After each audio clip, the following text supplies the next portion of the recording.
बिस्मिल्लाहिर्रहमानिर्रहीम। अस्सलामुअलैकुम। प्यारे दोस्तों, कैसे हैं आप? मेरी दुआ है अल्लाह आपको हमेशा खुश रखे, आमीन।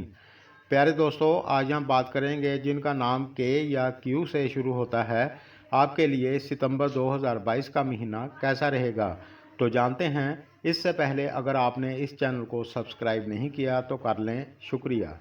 तो सबसे पहले हम बात करेंगे सेहत की। तो इस महीने में सेहत आपकी अच्छी रहेगी, और अगर पहले कोई स्किन से जुड़ी दिक्कत चल रही थी तो वो भी ख़त्म हो जाएगी और आप अपने आप को फिट महसूस करेंगे।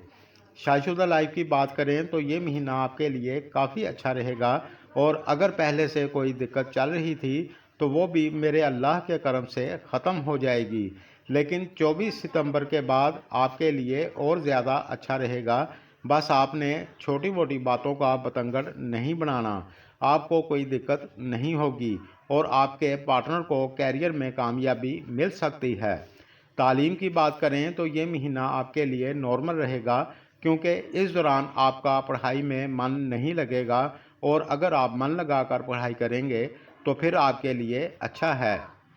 अब बात करते हैं कैरियर और बिजनेस की। तो ज़ोहल स्यारा 8वें घर में वक्री होकर बैठा है। इस दौरान मामूली सी दिक्कत हो सकती है, अल्लाह ना करे। यानी जो लोग जॉब करते हैं, आपको थोड़ा मन लगाकर मेहनत करनी पड़ेगी, क्योंकि इस दौरान आपके मन में तरह तरह के ख्याल आ सकते हैं। लेकिन जुपिटर अपने घर में है।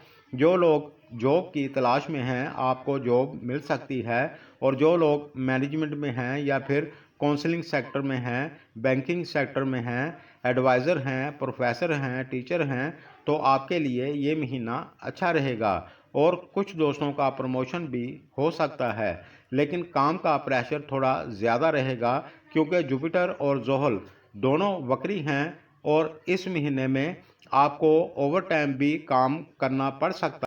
बिजनेस व्यापार की बात करें तो जुपिटर अपने घर में है, आपका व्यापार अच्छा चलेगा।